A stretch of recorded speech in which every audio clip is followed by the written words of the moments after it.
Current షాక్తో తల్లి మరణించింది. తండ్రికి కళ్ళు కనబడవు. ఇద్దరు చిన్నారులు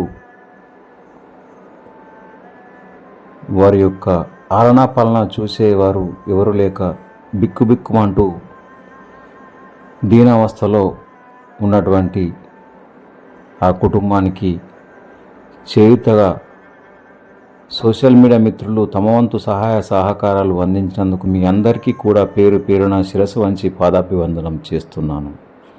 మీ యొక్క సహాయం వెలకట్టలేనిది. మీరు చేసిన చిన్న సహాయమైన ఆ కుటుంబానికి కొండంత అండ దండ, వారికి కొండంత మనోధైర్యాన్ని కలిగిస్తుంది. కూలీ నాలి చేసి తనను కుటుంబాన్ని పోషించే భార్య మరణంతో చూపులేని ఆ భర్త తల్లడిల్లిపోతుండు. పిల్లలు దీనంగా చూస్తున్నారు.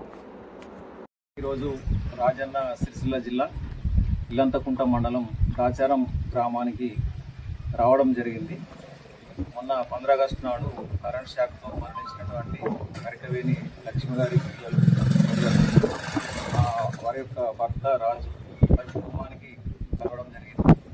మరి కుటుంబానికి పెద్ద దిక్కైనటువంటి లక్ష్మి గారు కరెంట్ షాక్తో మరణించడంతో వారి యొక్క కూతురు, వారి యొక్క కుమారుడు మరియు అదేవిధంగా కళ్ళు కనబడనే ఆమె యొక్క భర్త అనాథలుగా మారిపోయారు. చాలా గరీబ్ పరిస్థితి వీళ్ళది. ఎందుకంటే కనీసము వాళ్ళకు గుంట జాగ కూడా లేదు. మరి వారి యొక్క పరిస్థితిని గమనించి పక్కనే జక్కపురం గ్రామానికి చెందినటువంటి చుక్క రామచంద్రం గారు, మరి అదేవిధంగా శ్రీనివాస్ గారు వారి పరిస్థితి మాకు చెప్పడంతో బాగా చలించిపోయినాం. చాలా బాధాకరమైన విషయం కాబట్టి మన ఊళ్ళలో ఉన్నటువంటి ముద్రాదులు వారికి చేతనైనంత సహాయం చేస్తారని చెప్పేసి వీటికి సంబంధించినటువంటి సమాచారాన్ని ముద్రాదుల సోషల్ మీడియాలో పెట్టడం జరిగింది. మరి చాలామంది ముద్రాదుల పెద్దలు, మేధావులు, విద్యావంతులు చాలామంది వీరి యొక్క పరిస్థితిని చెల్లించిపోయి పెద్ద మనసుతో స్పందించి తలో రూపాయి 100, 200, 300, 500 ఇట్లా మనకి తోచిన కాడికి సహాయం అందించారు. మరి 3 రోజులలో మరి మన యొక్క ముద్రాజు మిత్రులు 31,200 రూపాయలు ఆర్థిక సహాయం అందించారు. మరి ఆ డబ్బులు తీసుకొచ్చి వారి కుటుంబానికి అందించడం జరిగింది. ముద్రాజు సంఘం నాయకుడు సురేష్ గారు, మరి అదేవిధంగా ఏఎంసీ డైరెక్టర్ నరసింహం గారు, మరి అదేవిధంగా మాజీ ఏఎంసీ డైరెక్టర్ గారు మా చిగురు నరేష్ అన్న గారు, అదేవిధంగా మా పెద్ద మనుషులు, ఇక్కడ ఉన్నటువంటి వాళ్ళ కుటుంబ సభ్యులు, అదేవిధంగా మా ఆదర్శ ముద్రాజు సంక్షేమ సంఘానికి సంబంధించినటువంటి పెద్ద మనుషులు కూడా ఇందులో పాల్గొన్నారు. వారి సమక్షంలో బాధిత కుటుంబానికి అందివ్వడం జరిగింది. ఒకసారి నువ్వు వచ్చిన మళ్ళొకసారి ఇచ్చి ఈరోజు చాలా బాధాకరమైనటువంటి సందర్భం ఇది. చిన్నపిల్లలు, తల్లి అకాల మరణం, ప్రస్తుతము తండ్రి అంధుడు. వీరు ఎవరికి సహాయం చేయాలి, అసలు వీరికి ఎవరు చేయాలనే ఆలోచనలో అసలు ఏమీ మాట్లాడలేకపోయే పరిస్థితి ఉన్నది. ఇలాంటి సమస్య మరి ఎవరికి రాకూడదు.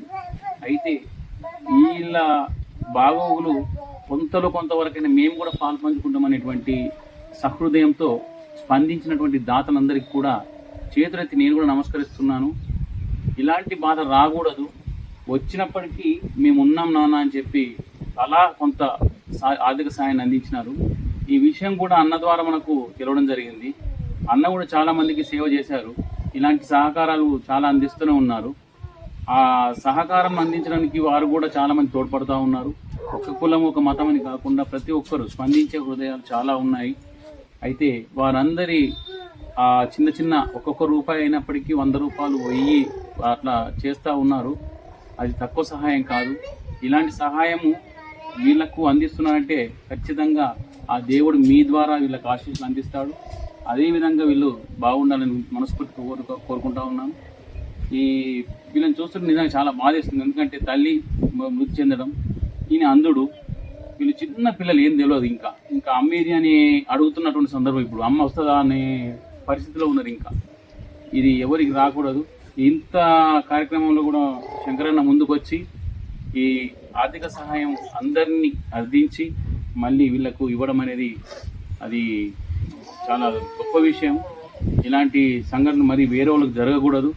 వీరి బాధల్ని అర్థం చేసుకొని ఆర్థికంగా అందరూ సహకరించినందుకు ధన్యవాదములు. Thank you.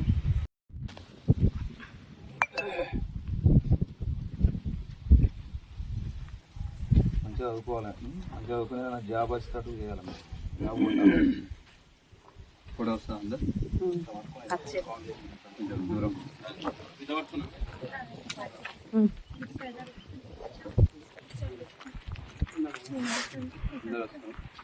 అత్తది